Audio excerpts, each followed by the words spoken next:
If you're going to make an EV that's sporty, a crossover SUV is actually a good platform to start with. These are going to be heavy anyway, so that's not to be unexpected. And there's a lot of space for the packaging required to keep the things nimble and their inherent sportiness to get that baked into it. One of the newer members of this sporty crossover SUV EV family is from the brand Polestar. This one took a while to get here, but it is here now. It's the Polestar 3. And I'm happy to report that's pretty damn good.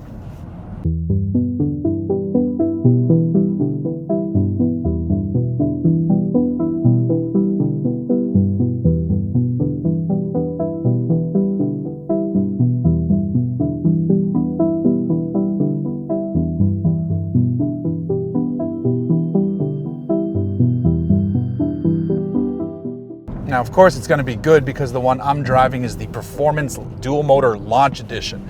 This one gets all the bells and whistles. This one gets all the power. This one gets all the fun. We'll get to that in a minute, though. Let's talk about looks, because I think Polestar kind of did an awesome job here. This looks appropriately aggressive. This is much more fun to look at than, say, a Macan EV. Even though I like the looks of those, I can understand why people don't like the looks of those. This one, though, I think most people will say that looks pretty darn cool. From the various vents, especially that one on the nose up there. I don't think you need 22-inch wheels on a vehicle like this, but they do look good, and they really fill out those wheel wells nicely, and they wear some pretty nice tires as well.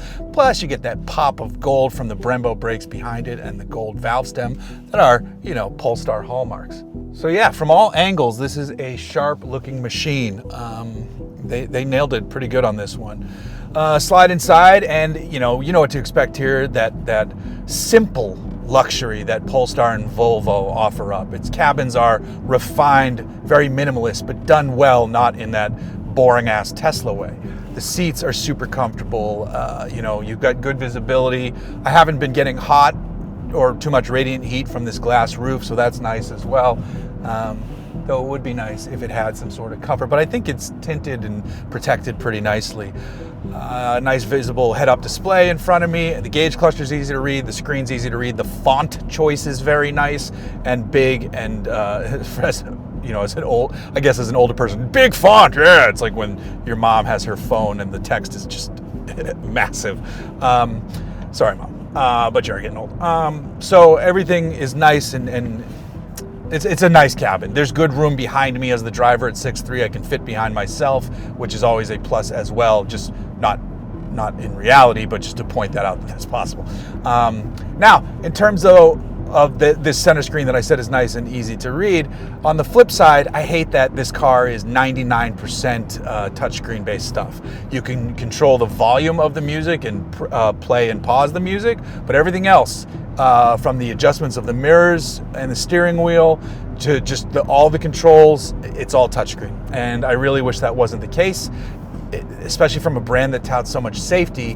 When you go pure touchscreen, I have to take my eyes off the road to do things. And that is the antithesis, I think, of such a safe brand. Now, there's some shortcuts, which makes things easy. The climate control is always easily accessible from the bottom, but you still have to open it up and to get to a secondary menu. I really wish we could go back and just bring some buttons back into the fold, especially climate control, and audio is always appreciated, even if you move some stuff to the steering wheel. And I don't know what these steering wheel buttons do, because they're not labeled, and you can dive into it and it brings up a voice-based assistant, but I hate those, so I'm not using that either. The other thing I don't like about this car, and I could be doing this wrong, but it doesn't seem like it's working in the way maybe it should be, but this is the key card for the car. And to get in and out of the car when it's locked, I have to hold it against the door handle, and then I can get in. And I think it's supposed to be able to unlock as I walk up to it, but it's not doing that, even though I have the box checked for it to do that. So that's pretty annoying. And then once I'm in the car, to get moving, it has to recognize that the key's here, so I always have to set it on what it should be the wireless charger. And I'm sure you should be able to leave this thing in your pocket, but it is not working that way for me. And I got to tell you, if that's the case, that I have to take this thing in and out every time, it's kind of a deal breaker on this car for me because it's so stupid. I should be able to leave it in my pocket, and I think it's supposed to work that way for the door. It's just not, and which is probably explains why it's not working. On the to drive away as well. It could be that this key needs to be charged, which is a possibility why it's not working as well as it should be. That I'm gonna say that could be the case. So I'm gonna leave Polestar, benefit of the doubt on this one, because I think it'd be ridiculous to design a car where you have to take this dumb key fob in and out. And you could be saying, well, what about traditional keys? We've moved past that. Like dumber cars with key fobs, very inexpensive vehicles, you keep the key fob in your pocket and you have a push button start and you just go from there. So a vehicle like this that is so much more intelligent than your average vehicle in terms of its LiDAR packing technology and all that stuff, this should not have to come out of my pocket. I mean, with Hyundais and Kias and Genesis, you don't even need the key sometimes. You can use your phone, you can use your eye, you can use your fingerprint. So I really hope that this key just needs to be charged and it would be a better experience for me, because as it sits, it's a no. Everything else though, I do really like. The driving experience of this, you remember I recently drove that Macan and something left me a bit cold about it. I'm not getting that here, even though the on-center steering is better tuned than that Macan, but overall the chassis dynamics of the Macan are very good. But this is really excellent. It's a Polestar, so you've got this comes standard with air suspension. This one also has the performance pack. So this one, the base model is a 289 horsepower rear-wheel drive Polestar 3. Then you go to the dual motor, which gets you 489 horsepower, I believe. I think it used to be 483, and then for 25, it's 489. And all of them, I got to double check on this. The battery size, at least on this model, is 111 kilowatt hours. I'll put it up on the screen if it's different for that base single motor rear driver, but I don't think it is. I think they're all 111. So this one with the performance pack raises horsepower and output to 517 horsepower and 671 pound-feet of torque, and that is awesome. I believe all of them do get a torque vectoring rear differential though, which is great. This one, because it has the air suspension, so you can adjust the stiffness of the chassis. You can adjust the steering heft, and I find just leaving it in standard is the best. Firm is just too much of that artificial heftiness, which I don't have my voice with it. Too much of that artificial heftiness that I don't like, and then light is just way too light for my taste. But put the car in, obviously put in performance, and there's a shortcut button for that, which I appreciate on the menu. And once you press it, I haven't had to press it again every time I get in the vehicle, which I also appreciate. It's just ready to go.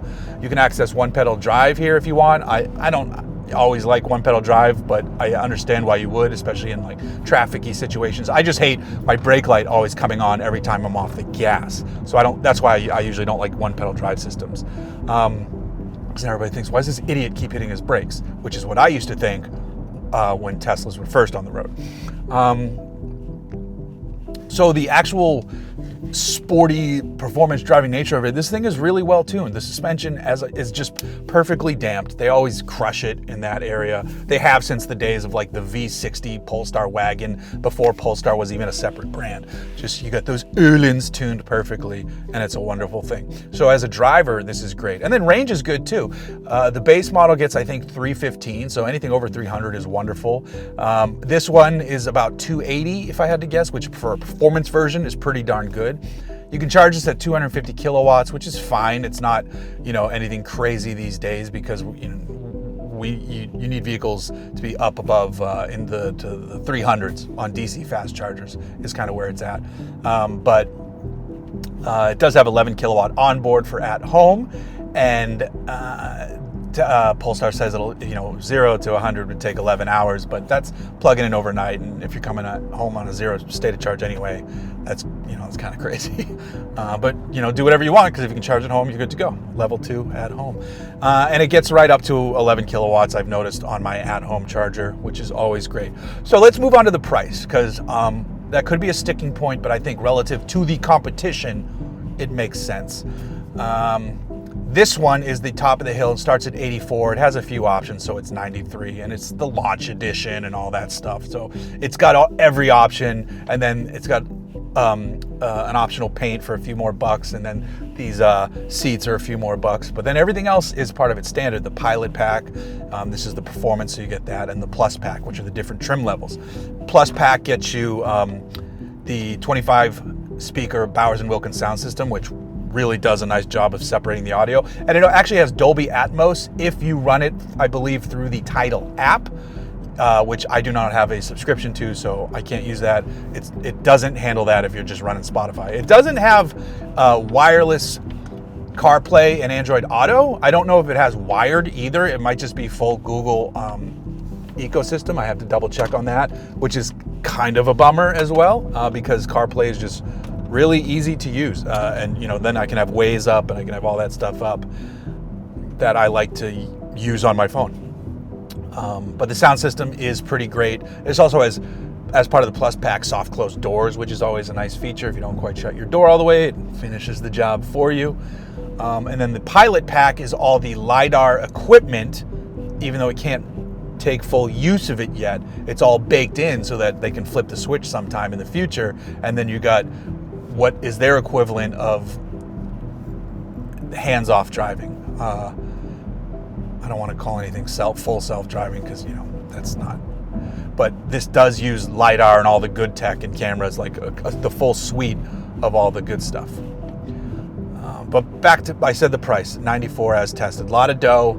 $84 feels much better. This one's starting price, so you don't need the paint and the blah, blah, blah. There was one more option that was a lot of money. I got to look at which that one, something on the option sheet was like $5,500. But if you can get a Performance that doesn't need to be the launch edition version, dual motor Performance in the 70s, I think it's a nice car. It's a very nice car. It's really nicely done inside. Again, it's that simplistic luxury that's not over the top luxury, which I kind of like. It's just very clean aesthetic in here. The vibes are on in the Polestar 3. And I like the idea of this better than the Polestar 4, which is kind of like the slightly more coupey SUV with no rear window, and I don't think I'm ready for no rear glass and just running the camera. I mean, it'd be fine. You'd get used to it. Let's hit the gas here. But if I had to choose, I like seeing out the back, and I'm sure there's less cargo room in the Polestar 4 as well anyway. But I was able to fit my new favorite purchase in this vehicle, which is the Arc XL Gosney pizza oven, complete with the stand, because I bought the floor model, and it swallowed it up, no problem in here. So that made me very happy, and that almost is enough for me to say, everybody go out and buy a Polestar 3, because you can fit a pizza oven in it. But as long as I find out that key issue is a me issue and not a Polestar 3 specific issue, then I highly recommend this car. I love it. If that is how you have to use the key, I would go the opposite way and say, no, that's a deal breaker for me. That's how annoying it has been to use the key in this vehicle. Everything else is wonderful. I'm happy with the driving range, the power, the charging speed could be a little bit better, but 11 kilowatts at home is pretty good. Yeah, Polestar 3. I'm a fan of this thing. I think it looks awesome, drives well. I like this more than the Porsche Macan EV I just had. I would pick this over that Porsche, definitely.